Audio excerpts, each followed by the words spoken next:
So here we are on Polite Fight. I'm John Teti, editor-in-chief, and this is Gus Spelman, video producer extraordinaire, and my fellow analyst of Fargo here on Polite Fight. You referred to this as a stylistically overt I think so. episode. Tell me what you mean by that. I mean, I think Fargo, there's always a lot of overt stylistic choices being made that are like, you know, drawing the viewer's attention to them on purpose. And I think we just saw a lot of that in this episode. You've got the freeze frames with Charlie at the beginning.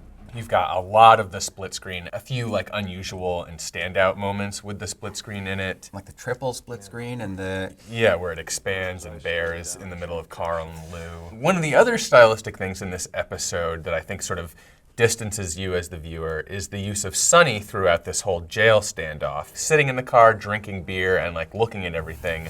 He plays no real role in this except to sort of be an audience stand-in. And what do you think about that? I loved this by the end, and I'll tell you why. It's because that role of the spectator is important to Fargo. This story is taking place in, you know, this thriving color television age when the war on Vietnam, you know, we got to see it as it happened. And maybe America has acquired a little taste for observing war and, you know, just the fun of observing this chaos.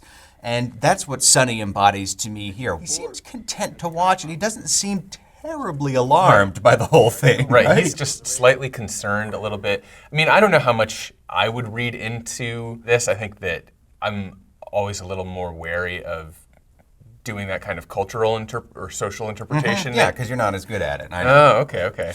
But I think that Fargo is smart enough that it's always doing double duty with that sort of thing. Like, I think that Absolutely. It's a little margin of safety. It's a little comic relief. I think it like keeps things from being too tense. And I just don't. To what end, though? Right, and I just don't know why. Let me back. I know this is kind of an esoteric theory that I'm putting forth. Let me back it up a little bit, though, by referring to another part of the episode where Simone is on the phone with Mike Milligan, and Simone references 3 TV shows in the course of like a minute. First she says, "That's not my dad. Ozzy on TV was a dad." Ozzy is a reference to Ozzy and Harriet, which was sort of the prototypical like nuclear family sitcom. And then she mentions Mr. French on Family Affair.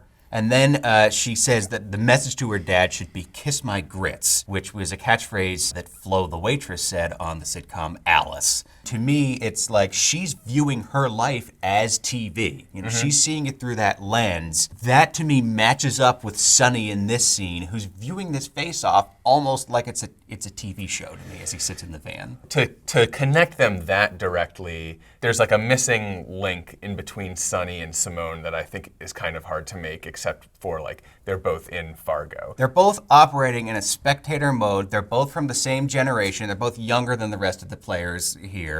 I think it's the show saying like this is a new mode of dealing with real life, this sort of televisual mode. And I think that overall in this season, younger people have been the ones to bring in like outside stories as a way to understand what's currently going on, like Noreen last episode with her Camus book. Sure, good. I mean, I think that there's a lot there. I think you can also look like he's always framed in the windows. It's like he's looking through a little bit of he's looking through a Great box, point. you know? Yeah, that's the age connection. I think that is a little bit interesting. I think it's fascinating. You think it's super very interesting. I convinced you buy a that little a little bit, bit, yeah, and a I'll little take that bit. as a success. Yeah. We got here. Got enough about Sonny? Oh yeah, let's Peggy's do Maze and Dodd's Gaze. Yes. You rhymed it. Tell us what we're talking about here. This scene stands out to me in this episode because it has no split screen in it whatsoever. It builds this suspense in a way that is totally different than what all the other scenes are doing. There's no split screen. There's no cutaways to somebody else. It's almost as if the heavy use of it elsewhere in the episode amplifies this scene. That's fascinating. I'm wondering whether you think that there's any specific reason for that other than to just break things up. Well, I guess I would say if there's any character who deserves to have a limited point of view, it's Dodd. Like that fits Dodd, right? Dodd is looking to go in a straight line, and Peggy can go anywhere in this maze of stories that she's constructed. To me, I guess it's just if this is when his character is going out, if this is his downfall, it's giving him a little bit more, just focusing your attention on this, so it feels like a big moment for him. So you and I talked a little bit before the taping how neither of us was really into into the Jabberwock just felt a little bit like...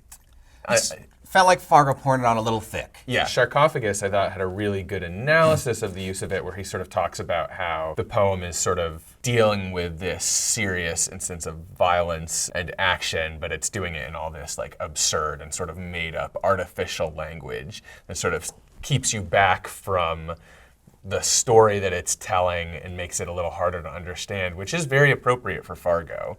And it kind of lines up with what I've been saying about this spectatorial distance, right? But you know, how many fucking things have the Jabberwock in them? And it's like, at a certain point, it's like, there's other poems you could have chosen, and it seems like you just chose the most popular one so that everybody could feel a little bit smarter after watching the episode, which that never appeals to me. I'll tell you what bothered me about it from a character point of view, which is that Mike Milligan has this verbal flair, right? But he always does it, in my opinion, to accomplish something. Like, he carries on these conversations that work on two levels. As much as it might apply to the situation, it didn't have that sort of double valence that so many of Mike Milligan's monologues have had to this point. And I felt that same way about the sort of extended Nick Offerman rants in this episode too, but you know, the readers seem to love that, so I think I'm in the minority there. Yeah, to me, I think it worked when he's doing the standoff with Bear. That's a good scene.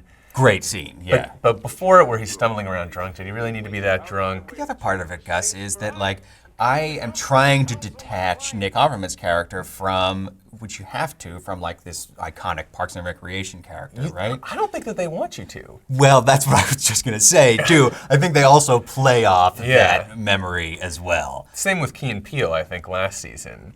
You know, where those parts almost feel like it's from their show instead of from the Fargo show. Yeah. Thank you for watching Polite Fight. Thank you, Gus, for your insights as always. John. And thank you, me, for my insights. We'll see you next week with another episode of Polite Fight. So long for now.